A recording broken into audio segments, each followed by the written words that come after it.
fine. Hi, I'm Kirsty McGregor. I am the Executive European Editor at Vogue Business. I have a weird reputation within the Vogue Business team as being the resident wool obsessive and sheep expert, and I'm by no means a sheep expert compared to some people in this room, I realise.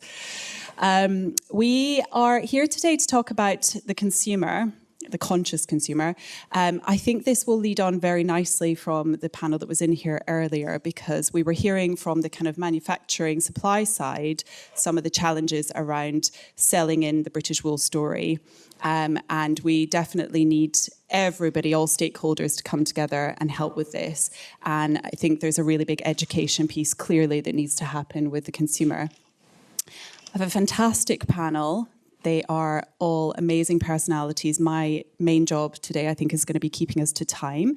We're going to chat for about half an hour. We'd love to then hear questions from you guys or comments, anything you want to contribute. Can I get you all to introduce yourselves, please? And if you want to talk at all about why you're also obsessed with British wool, I'd love to hear that too. Poppy, coming to you first. Hi, I'm Poppy from Percy Langley. We are a slow fashion retailer that is trying to put responsibly produced clothing back on the British high street. So we curate and edit seasonally of the best independent British designers. Thank you. I'm Tim from John Smedley. I'm in charge of sustainability and technical. And Kirsty just said, why are we involved in wool? Well, we're a heritage brand of 241 years. So the provenance of us using wool goes back 240 years. And we just want to look at a fibre and a material from history and elevate it to the future, because wool is part of our future. Would you like to also give a shout out to the jumper? Oh, yeah. Please know our Choose wool sweater made from British wool, and it's Blueface Leicester. Spun by Laxton. Teamwork, guys, teamwork. Love that. We were all going to wear one as a uniform, but we thought maybe we shouldn't make this a Smedley gig, as much as we'd love to. Anyway, hi, I'm Bernie. A lot of you will have met me this morning. I've been working with British Wool on the partnership, as I spoke about this morning, on how we can get our students and academics to really look at how this starts from the ground up. As Kirsty mentioned earlier, to me, our students are also consumers as well as future designers and makers. So it's important that they understand the future of what they're working with, as well as thinking about the purpose of what they're buying. So I'm here from more of an educational slant to answer any questions from Kirsty and hopefully from you guys at the end of the panel. And I'll pass you over to Brett. Thank you. My name's Brett Staniland. I'm probably known as the floating face on Instagram as Twin Brett. But my connection with British wool and the fashion industry probably begins with where I grew up, which is Derbyshire, so not far from where John Smedley are based. And that was basically all of the fashion industry that I knew about growing up. But an inherent tactility and making family. My family were like engineers and stuff, all in the local area, and that basically made me obsessed with turning things inside out and learning about fabrics and stuff when I started my modelling career 12 years ago. That is a rabbit hole that led me right here today, so it's great. Amazing.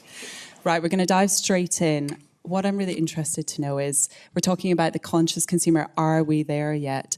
Is there a conscious consumer? Are shoppers looking for sustainability? Are they interested in provenance? Poppy, I'm going to come to you first. What do you see in the store? I think it's a great question. Absolutely. Customers are interested in sustainability, but design has to come first. Without great design, without a clear value proposition, we're not going to sell any British wool, any knitted garments to anyone. That's it. That's it. I don't think we're there yet. I think we're getting there. And I think with the use of social media and influencers, I think the education process is becoming more and more accessible to everyone. You know, we all carry smartphones. We can see what's coming up on Instagram, LinkedIn, whatever. So the message is getting out there, but what we've got to do, we've got to stay true. We've got to be honest, but we've also got to use education. And, you know, we're heavily involved now with the British Wool project involving school sweaters. You know, I never thought in my time in textiles that we'd try and get back into school uniform, but it's an early start of starting the education process, not starting it at university with a degree in fashion and textile, but starting it with primary school and secondary school so that they live, eat and breathe what wool will mean to the planet. Bernie, what are you seeing from your students?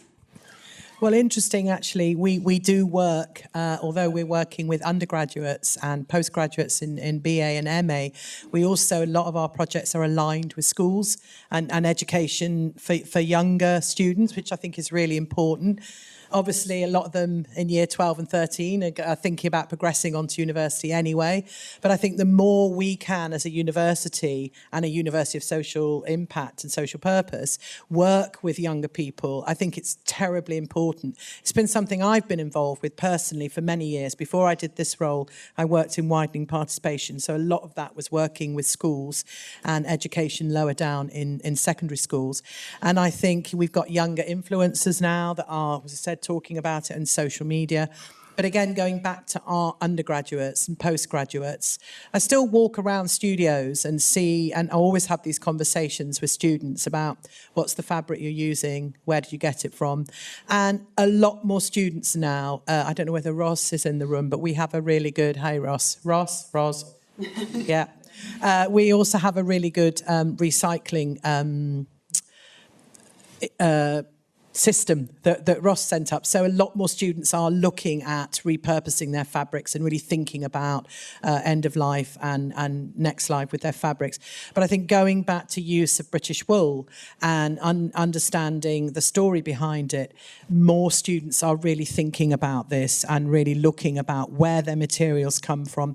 We do make it very much part of our curriculum, and as much as we can as tutors and academics, we are talking to students about the materials that they're using. And I think this morning in the panel, the designer panel, Phoebe English was talking about her system of working reversely, which I thought was really good. So working in this reverse system where you actually start with materiality. It's all about soil up. And I think Asim, who's in our Asim Khan as well, was a nod to that. So I think absolutely 100% our students are getting it a lot more. I think, you know, they're a small minority of consumers, but they are our future designers. So the more they can tell around storytelling, plus our fashion communication students, fashion journalist students, now telling the story. We've got the zine coming out for Wool Exchange. It is happening, and it will be a ripple effect into the industry. But I think going back to your point, I think it's really important that we work with schools. Brett, what are you seeing from people, brands, audiences? I remember talking about like the things that encompass like sustainability and being a conscious consumer like several years ago online, and no one really getting it at all. And I kind of felt like I was speaking to people who just didn't understand any of the terminology, weren't educated on fabrics at all. And I think there was a study that was speaking about how many people know what polyester actually is. They just see the word and think it's a fabric. But bringing it forward now, there's definitely a very large audience of conscious consumers who really, really do deep dives into what they buy and why they buy it.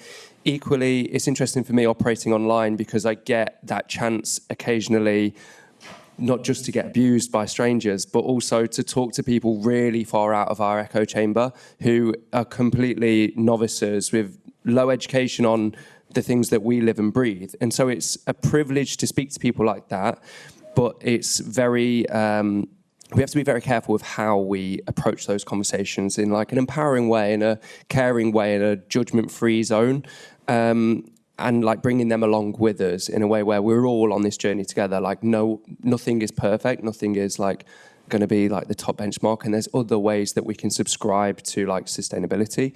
But it's really interesting to be seeing who those people are, like who sits on that end of the spectrum where, you know, they don't know anything and they're really aggressive with how they approach it. And the people who are like deep end, sometimes they're in the same demographic, which is really interesting to me, like young people online buying rubbish as quick as they ever have.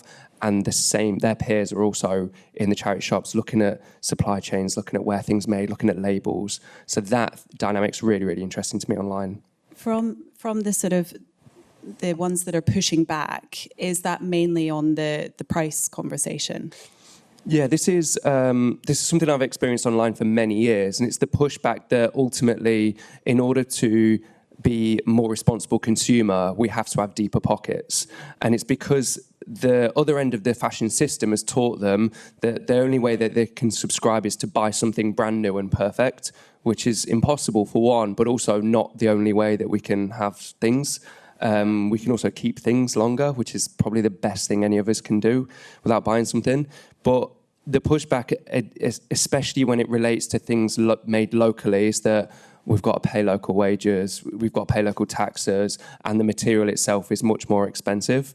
And I've engaged with brands on this as much as consumers, and there's always this misconception that we have to be rich in order to buy. It's not always the case. Yeah, it's something that came up in the panel earlier. It's that kind of changing the conversation to the cost per wear analysis. Yeah, value, literally value. It is really hard to do, especially now that fast fashion has become such an inherent part of how a lot of people shop, and we've become so conditioned to expect things to turn up on our doorstep within hours, a day, and for it to be incredibly cheap. Interesting, I think, as well, we're talking about so far quite a lot of talking about the new generation coming through and how we educate, and that's great because I think that's where we get people. That's good. But we also need to tell the story to people who are a little bit older, some of whom may be in this room. I think about my friendship group, and it's the same thing. You kind of try not to be in the echo chamber, right? So I talk to my friendship group who don't work in the industry, and I say to them, do you know where anything you're wearing was made? And no one has a clue, and it's not to make them feel bad about it. It's just really interesting to me that we've kind of gone down this route in food where we've become more conscious of where we're getting our food from. But we just don't have that conversation still in fashion, do we? I don't know how we get there. Does anyone have any thoughts? Apparently I do. I mean, we're certainly starting that conversation. I think making it interesting is one of the biggest challenges, because if it's not fun, engaging storytelling, then it's just going to become background noise and really turn off anyone from watching and listening. So that's just critical for us and for the wider industry, for the brands, for influencers, for anybody who is in this room, tell the story and make it really, really engaging. Well, we're in a unique position because we're not just a brand, we're a manufacturer. So we have to weigh this up from both ends of the spectrum. As a brand producing in the most expensive country in the world, is how do we make that product cost effective? And as Kirsty's wearing the Choose wool sweater, we also have a very slow movement. So it's about making something last longer, and it's about a journey. Wool is a journey. It's a life cycle, very much like the sustainability journey. And when you take into consideration how long a wool sweater lasts against the throwaway material of today, then it actually works out probably less per year than the throwaway that we seem to just put in the bin every single day of the week. I'll just add, going back to the classroom and working with our undergraduates, a lot of the projects that we run are aligned to or with big brands. And we do a great project actually with McQueen, where the designers come in, and it's very much around their materiality, their sourcing of materials, where their materials come from. So I think we do a deep dive into materiality and storytelling, as they've got great brand stories to tell. We do other projects with other designers, but I think it's around the storytelling, and when those designers come in from the brands, for them to be able to talk to our students about how important sustainability is to that brand and how important materiality is to that brand. Because then the more we can get that through to our students, the more they will start to think about that as they process and work through their designing. And we get an awful lot of fabrics donated, yarns donated. We work with British Wool. We do quite a few projects with British Wool. We might align that to another brand. So we work with British Wool and another brand, which is great both for the brand, for our students, and for British Wool. So I think it is a way of, like I said, it's a small minority of our students in fashion, but we have a lot of fashion schools across the UK. So, and the curriculum is very similar in terms of that kind of reverse methodology of thinking about your materiality and where that comes from. So I think we are getting there in terms of those storytellings, and the more we can do of that, aligning it with brands and projects like this with British Wool, I think, you know, it is kind of starting to work. I was just going to say, how do we get more mainstream retailers and brands on board with this and helping with this messaging? And Brett, I'd love to get your thoughts because I know you work with a lot of brands. And John Lewis was going to be in the panel but wasn't able to be. So we're going to speak for all of the mainstream retailers instead. How do we get them to support more? What do we think the barriers are at the moment? I would say I think my introduction to the fashion industry and my main job throughout the last 12 years has basically been to sell stuff. I was like the mannequin and then the person online who's like, if I operated like a normal influencer, it'd be to sell stuff. So the value for the brand for me is a little bit more depth than the superficiality of either being a mannequin in a shop window that's like, it's just cool. Cool is the first step. It needs more depth. And so I know there's retailers working on this now to add like the fact that they're championing British designers and then British manufacturing and British wool adds such a more strength to their story about the product, and then the consumers then can buy into it more than it's just like someone will go, oh, that's a nice sweatshirt, and then you can tell the story. And that for me, I think, is when I'm wearing something that's like unbranded and someone asks me where it's from, it's like the worst thing you can do because you got me then for like 20 minutes. But that for someone is then like so enriching for them, and then that's fosters a community with a brand rather than just a one-off customer who's like bought something, thrown it away and then move on. It's that community element as well, which is so valuable for brands, especially right now. Anyone else want to add to that? There's something I'd like to add, and I think it's not just the storytelling that happens before, but after the point of purchase as well. And the one question we get asked time and time again is, how do I care for my knitwear? And that's not about care as in repair. It's more basic than that. How do I wash it? Where do I store it? What do I do if moths get to it? How do I debobble it? And it sounds relatively simple, perhaps particularly to wool experts in the room, but just think of yourself as the consumer here and back to your wardrobe and your knitwear. I think it's an area where if the industry can come together with some really clear, simple advice, most of us would benefit from just a few basic pointers in how to look after our pieces. Isn't that also a storytelling opportunity, right? The best ones, we were talking about this before, the best ones I've seen, you know, you get your nice knitwear sent to you and it has a little card inside and it tells you the story. It explains why it needs to be cared for and why it's, you know, it sort of describes it as a special garment rather than being one of its limitations. The story's critical. And as you just said, caring for wool isn't difficult. Everybody thinks it's difficult, but think of your own hair. You know, it's very easy to look after. Shampoo washes in, it rinses out, away you go, it's clean. Wool is the same protein. So shampoo is like the essence of what we all need to rethink about what we're going to use. And the thing is that shampoo is hypoallergenic, so there's no nasty product going down the drain. So again, going back to sustainability and carbon and waste and pollution, wool should be one of the most easiest fibres to care for. If you rest it long enough, it naturally deodorizes. It's flammable. It's flame-proof.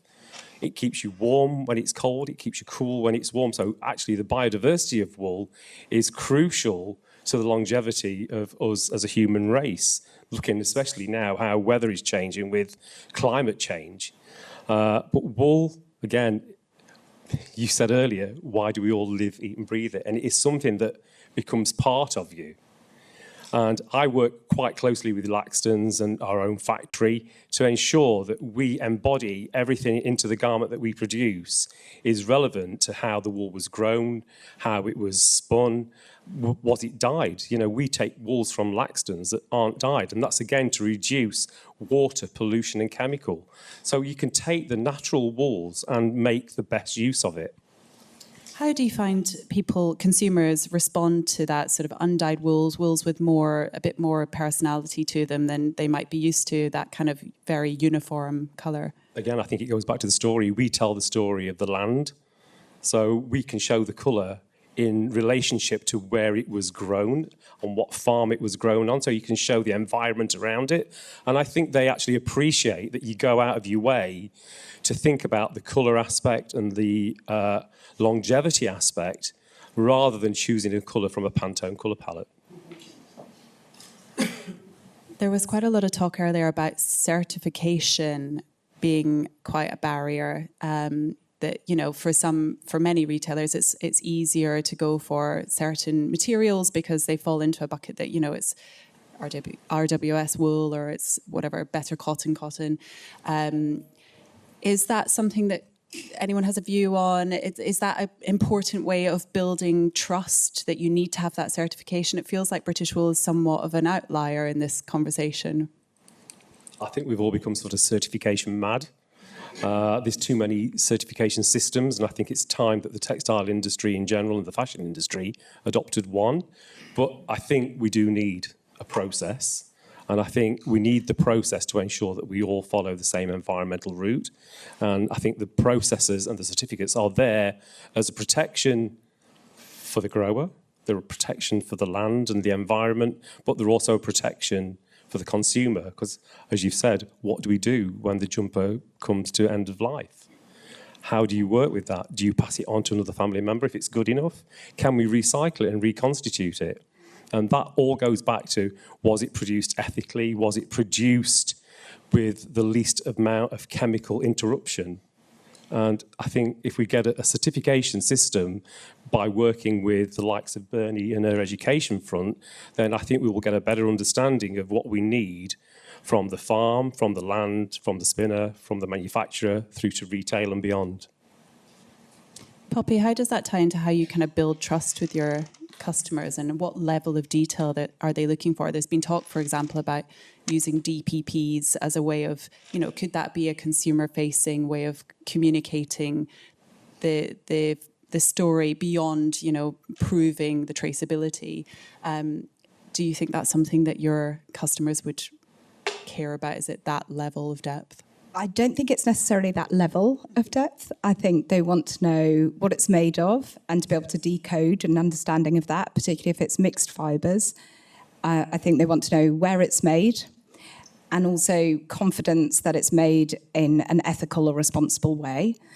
I think how we parcel up that information is critical. I popped into Zara the other day to see their DPPs in action and scanned, and they didn't have any Wi-Fi, and I wasn't able to get any signal, so I then was sort of outside awkwardly holding the garment, you know, and space pollution going through the roof. And I think it's so important that we just are really clear about what simple information points need to be provided when, because most people just want to be able to trust in the brand or in the retailer that they've made the difficult decisions for them. Brett, what do you see? What do you see retailers getting wrong, essentially, in how they're communicating about this to consumers? I think for a while there was like this loud sustainability, and was them trying to adopt certain words to like convince customers like this is okay to buy. Often that's then hijacked by like the rest of the high street as in a way to guilt-free shop and overconsume. But I think now they're kind of getting lost in all of that conversation, all this opaque language, when realistically the only thing that is that could be their best asset is transparency, like real, true transparency.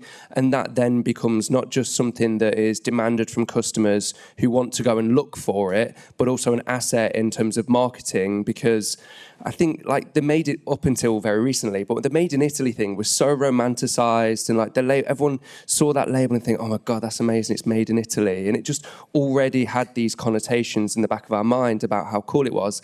And whilst, you know, Derbyshire's not quite Tuscany or Marche, but it, you know, we can also, it's much nicer, you're right. It can also have this effect on people, because when you witness this sort of messaging, you're like, they haven't used any of the jargon that other brands kind of have hijacked and used it in manipulative ways. They're just laying out simple facts in a like quiet sustainability way where you can just get on board. And I think to your point earlier about the certificates and all of these like things that people feel like they have to subscribe to so they can slap that sticker in their shop window, if you have the information that's required by that certificate and it's really easy to understand and digest, some of us won't need it, because I understand that it can be really expensive to do and can gatekeep a lot of the brands that actually are great but can't have that ever on their website.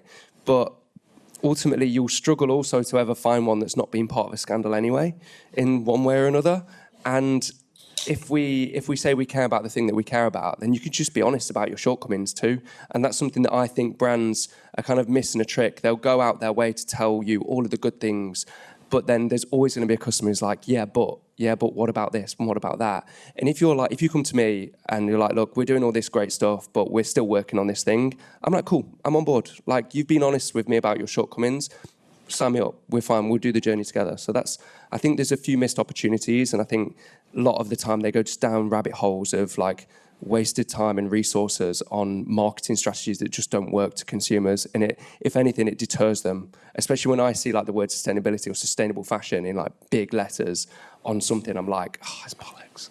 Or regenerative. Oh, that's the one that keeps being used now. And I'm like, so many different just meanings. out of interest, what do you mean by regenerative? And it just goes quiet. Good. Does anyone have any questions in the audience? We've got the weird box mic thing, I think, to throw around the room. Oh, thank you. Thank you for being the first one to put your hand up. Open the box or take the money. But my hand-eye coordination is awful.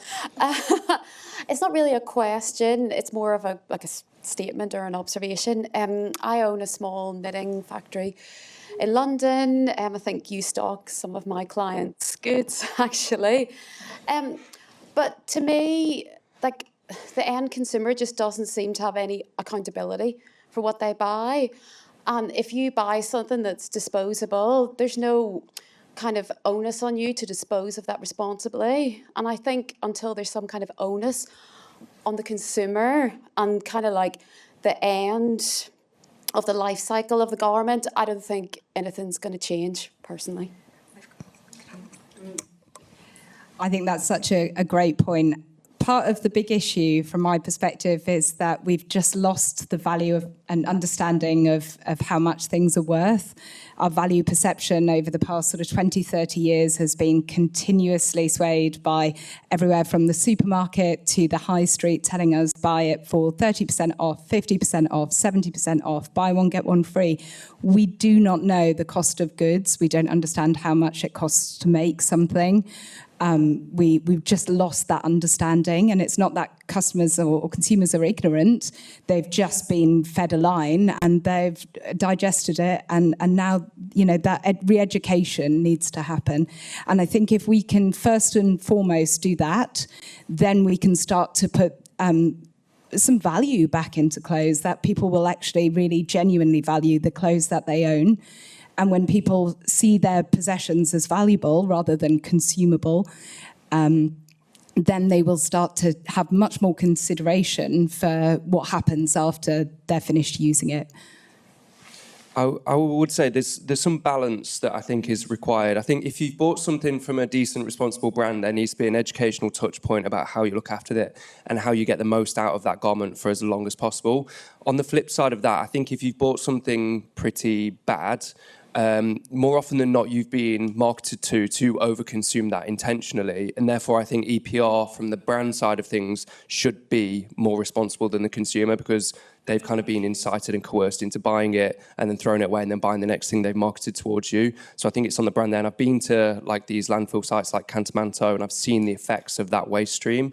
So I think some balance can be had. And I have spent some time online shaming people for buying crap, and it doesn't usually work. But when you empower them into like educational elements and touch points, and people have different aspects that they like or connect with, I think using that on an educational standpoint works most effectively. Brilliantly put, because that's kind of what I was going to say, is that I think there does need to be, we need to remember that like the system is set up in this way. And so it's not to take the onus off the consumer to make better choices, but we are incentivizing this behavior because the system is set up. I mean, the amount of crap that is allowed to just be pumped out there, it's so cheap, and it is so cleverly marketed to us in ways that we most people don't even comprehend. They don't know it's just constantly being drilled into their heads to buy this stuff. They think they're making a completely independent choice. And then, to then say, well, it's on you to be more responsible, it needs to be from both sides, definitely. Can I also just add, I think, we can go way back to where we started having, cheap imports and fast fashion and that kind of thing. And I think we lost a lot of our manufacturing here. I think we've got Kate in the room. Hi, Kate. And I think when it goes back to education and possibly younger children and even our students who don't actually see things being manufactured, they don't see anything being made particularly in this country anymore. I mean, when we do take our students to see where things are made, they have an understanding a bit more. And obviously our students here, most of them, on fashion will sew and make their own garments, so they understand about the processes and the time it takes to make something. But I think we heard from Asim this morning in the designer panel, where Asim was talking about his collaboration with Harris Tweed and actually watching people make the fabric, back to basics. And I think we did a project with MA Fashion, the Makers Camp, where we got our about 56 first years in MA Fashion to actually weave.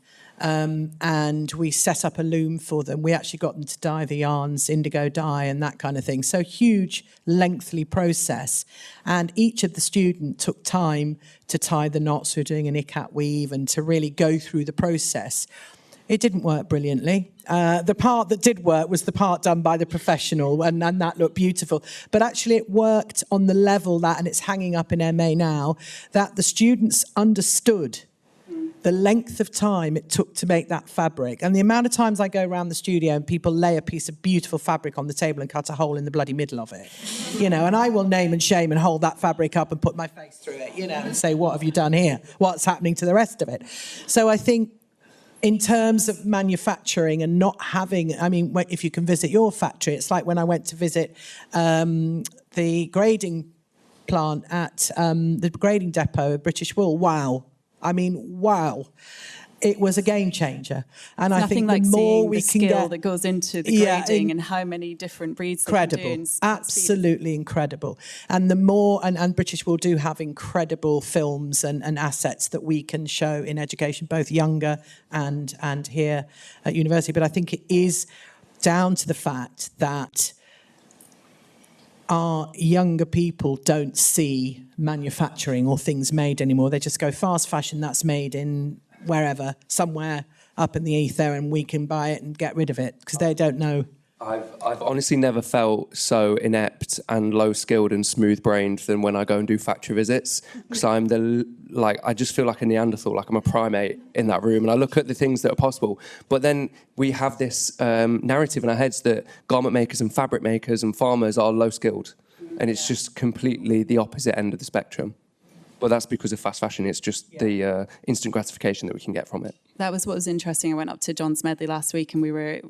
It was for this school jumper project that maybe you can talk a little bit about, Tim. But it was fascinating to see these 15-year-olds sort of wandering around the factory, and I'm thinking, are these giggling schoolgirls, like, do they see this as an aspirational career? What are they interested in? They got really engaged, though, didn't they, about the idea of designing and thinking about the circularity and the material use. And it was such a brilliant way to educate on so many different aspects of sustainability, not just the use of British wool. Yeah, well, it's the only time I've been called sir. So, and without a knighthood. So I've met the children now 4 times, and each time they progressively get more and more knowledge. They absorb it like a sponge. I went out to the Derby Museum. We gave a lecture at Derby Museum of how they could design, how they start with the design, how they start with the wool, and how they can think about what they want from it from a school uniform. We then took them to Laxton's. We had another good engagement at Laxton, showing them that, it has further processes, how it's spun, how it's dyed, how it's then finished, ready before we can actually knit. And then last week, as Kirsty said, they came to visit us, and they were in awe. They had no idea about the next stage of how things are made. I think they just saw that we probably got 2,000 little ladies hand knitting sweaters, a bit like the shredded wheat advert. And they couldn't believe that we were taking garments off the knitting machine at quite a rate, and whole garments at that, so they were complete with no synthetic thread. And going back to Brett's remark about the product and about EPR, yeah, we've got to all be responsible about what goes on after retail. And the only way to do that is through education, and also to educate that wool is durable, more durable than anybody gives it credit for. And, you know, it's a fibre that's been around for millennia, and hopefully it will sustain us all through to the next millennium. What I think is hopeful is that there's a growing awareness of how we've just offshored so much production, and just, you know, we have completely forgotten what goes into making these garments. But I think there is this growing awareness of how extractive and damaging the system has become. And it's not been that way for, you know, if you look back over history, it's not been for that long. And so we're now seeing, I think, a really welcome resurgence in interest in local production and using local materials and this kind of place-based fashion concept that, you know, is kind of trying to unpick some of that. And no one's saying it's going to be easy, but I do think that there's a move really in the right direction. And, you know, maybe we just can bring consumers on board, because the more they see that and appreciate it, the more they're going to be willing to maybe fork out a bit more money for something that has been made locally, right? Because they believe in it. A bit more money, but it'll last longer. Yeah. And when you look at British wool, I think they're one of their pieces of data is that I think they shear 30 million kilos a year. So if you can imagine putting that 30 million kilos back into product, back made in the UK, how many products we could actually get back to point of sale with a very short sort of carbon lead time as well. And I think that's something that we all need to think about. I was about to ask something about government support for that, and I've realised that it's 3 o'clock and we may need half an hour to get into that. So maybe that's for another panel. Do we need to wrap up now? Do you think 3 o'clock? It's 3 on the dot. I know you told me we've got a hard stop. Okay. If anyone has a question that you didn't have a chance to ask, then please quickly ask it. Come up at the end and ask. But thank you so much to my panel for a great conversation.